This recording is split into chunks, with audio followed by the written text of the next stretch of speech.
तो देखते हैं रेलवे सामान्य विज्ञान के पेज नंबर 56 को। तो चलिए शुरू करते हैं। सबसे पहला क्वेश्चन है, रासायनिक ऊर्जा से विद्युत ऊर्जा का परिवर्तन किसमें होता है? रासायनिक ऊर्जा से विद्युत ऊर्जा का परिवर्तन किसमें होता है? तो बैटरी में होता है। नेक्स्ट है, अस्थायी चुंबक बनाने के लिए किसका उपयोग किया जा सकता है? अस्थायी चुंबक बनाने के लिए किसका उपयोग किया जा सकता है? इस्पात का उपयोग किया जाता है अस्थायी चुंबक बनाने के लिए। किस प्रकार की मेमोरी सिर्फ प्रोग्राम और डाटा जिसका संसाधन वर्तमान में सीपीयू कर रहा है को रखती है? तो रैम।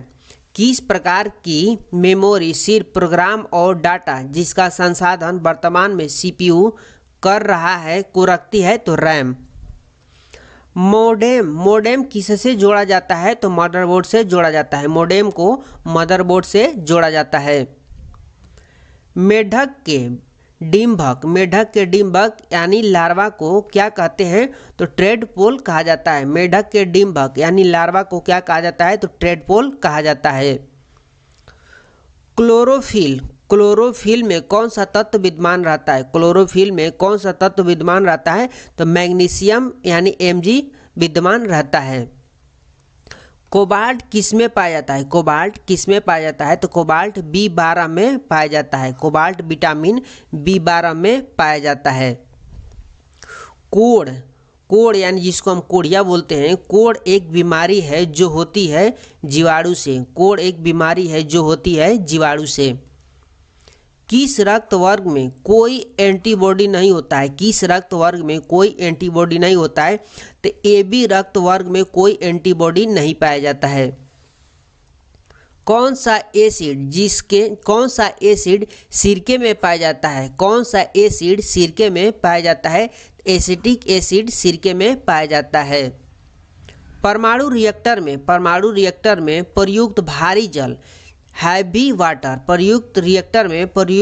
परमाणु रिएक्टर में प्रयुक्त भारी जल यानी हैवी वाटर का रासायनिक फार्मूला है तो D2O। उसका रासायनिक फार्मूला है D2O। आवर्ती तालिका पीरियडिक टेबल पर अनुलंब पंक्तियों वर्टिकल कॉलम को कहते हैं तो ग्रुप कहते हैं। आवर्ती तालिका पीरियडिक टेबल पर अनुलंब पंक्तियों यानी वर्टिकल कॉलम को कहते हैं तो ग्रुप कहा जाता है। कौन सी ग्रंथि मधुसूदनी को उत्पन्न करती है? कौन सी ग्रंथि मधुसूदनी को उत्पन्न करती है? तो अग्नाशय ग्रंथि मधुसूदनी को उत्पन्न करती है। हुक्स के नियम का प्रतिनिधित्व करता है तो प्रतिबल बटा में विकृति बराबर E एक नियतांक। हुक्स के नियम का प्रतिनिधित्व करता है प्रतिबल बटा में विकृति बराबर E एक नियतांक। अश्रव्य तरंगे अनुदैर्ध्य यांत्रिक तरंगे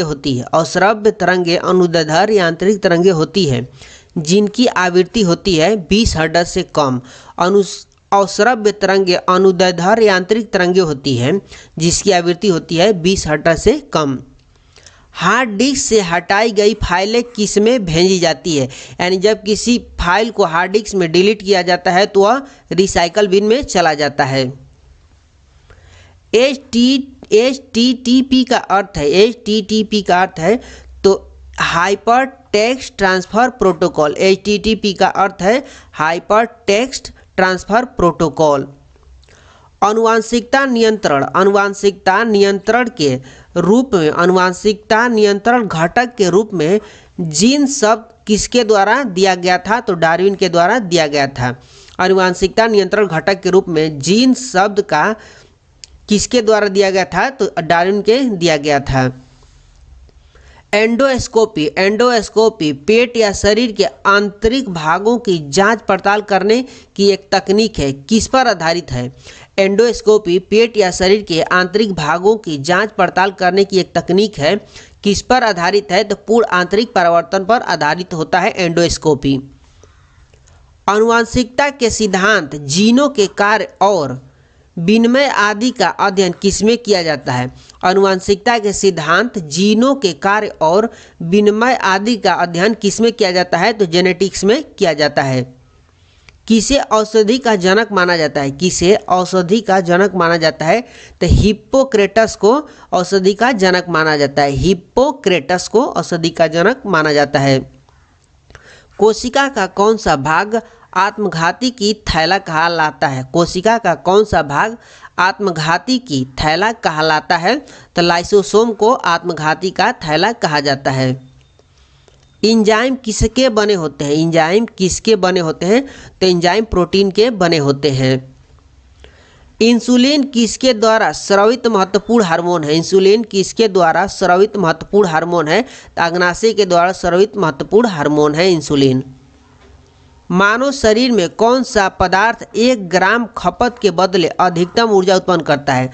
मानव शरीर में कौन सा पदार्थ 1 ग्राम खपत के बदले अधिकतम ऊर्जा उत्पन्न करता है? तो वह वसा है जो 1 ग्राम खपत के बदले अधिकतम ऊर्जा उत्पन्न करता है। नेक्स्ट है, वयस्क में समांतर रक्तचाप कितना होता है? वयस्क में समांतर रक्तचाप कितना होता है?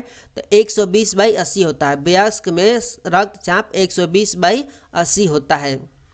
किस औषधि को चमत्कारिक औषधि कहा जाता है? किस औषधि को चमत्कारिक औषधि कहा जाता है? तो इंसुलिन को चमत्कारिक औषधि कहा जाता है। तिलचट्टे का खून होता है, तिलचट्टे का खून होता है तो रंगहीन होता है। तिलचट्टे का खून रंगहीन होता है। बॉक्साइट किसका अयस्क है? बॉक्साइट किसका अयस्क है? एल्यूमिनियम का अयस्क है बॉक्साइट। लेड पेंसिल में प्रयुक्त तत्व है, लेड पेंसिल में प्रयुक्त तत्व है तो ग्रेफाइट है। लेड पेंसिल में प्रयुक्त तत्व ग्रेफाइट होता है।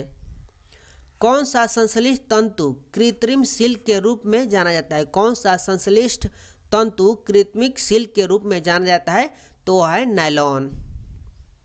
लोहा मुख्यतः किससे प्राप्त होता है? लोहा मुख्यतः किससे प्राप्त होता है? तो लोहा हेमेटाइट से प्राप्त होता है। लोहा हेमेटाइट से प्राप्त होता है। एक व्यक्ति का भार लिफ्ट में अधिक होता है जो एक व्यक्ति का भार लिफ्ट में अधिक होता है जो ऊपर की ओर त्वरण से जा रही हो, ऊपर की ओर त्वरण से जा रही हो। कौन सा सबसे बड़ा ज्ञात एस्टेरॉयड माना जाता है? कौन सा सबसे बड़ा ज्ञात एस्टेरॉयड माना जाता है? तो सेरेस। सेरेस सबसे बड़ा ज्ञात एस्टेरॉयड माना जाता है।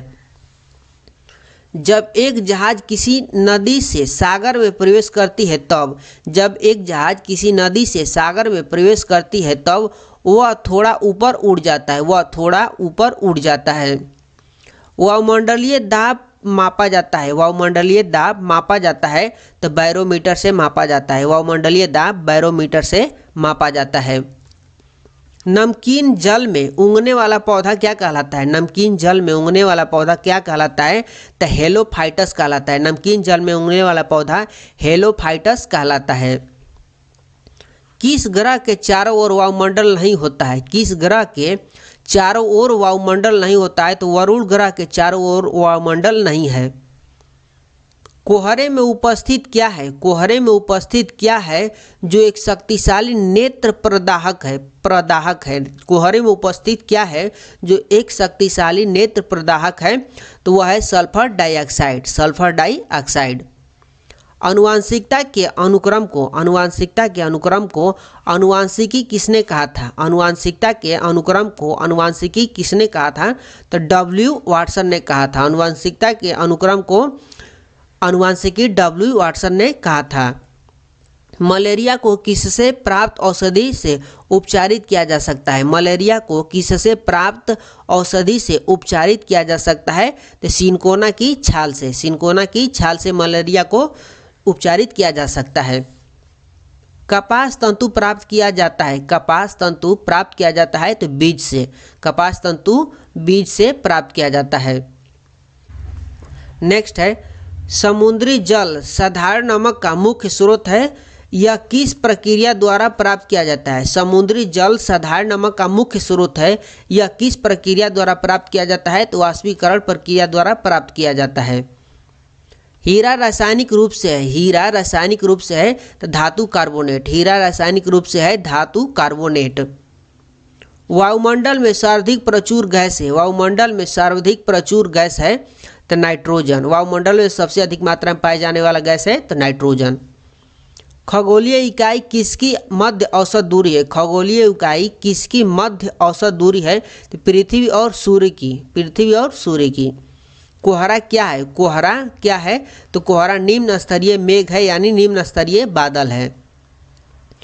किसी भू स्थिर उपग्रह की परिक्रमा की अवधि होती है?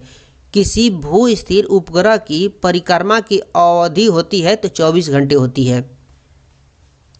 सूर्य ग्रहण होता है जब, सूर्य ग्रहण होता है जब सूर्य और पृथ्वी के बीच चंद्रमा आ जाता है। सूर्य ग्रहण होता है जब सूर्य और पृथ्वी के बीच चंद्रमा आ जाता है। किस ग्रह के चारों ओर छल्ला है? किस ग्रह के चारों ओर छल्ला है? तो शनि ग्रह के चारों ओर छल्ला पाया जाता है। सभी जैविक यौगिकों में पाए जाने वाला तत्व है, सभी जैविक यौगिकों में पाए जाने वाला तत्व है तो वह है कार्बन। नेक्स्ट है, बॉयल का नियम किस स्थिति में लागू होता है? बॉयल का नियम किस स्थिति में लागू होता है? तो नियत ताप पर। बॉयल का नियम नियत ताप पर लागू होता है। क्रोनोमीटर का उपयोग किया जाता है, क्रोनोमीटर का उपयोग किया जाता है तो परिशुद्ध समय रखने हेतु। क्रोनोमीटर का उपयोग किया जाता है परिशुद्ध समय रखने हेतु। ABO रक्त समूह के आविष्कारक थे, ABO रक्त समूह के आविष्कारक थे तो कार्ल लैंडस्टेनर, कार्ल लैंडस्टेनर। बर्फ पानी पर तैरती है क्योंकि, बर्फ पानी पर तैरती है क्योंकि बर्फ का घनत्व पानी के घनत्व से कम होता है। बर्फ पानी पर तैरती है क्योंकि बर्फ का घनत्व पानी के घनत्व से कम होता है। कौन सा जल जनित रोग है? कौन सा रोग जल जनित रोग है? तो हैजा जल जनित रोग है।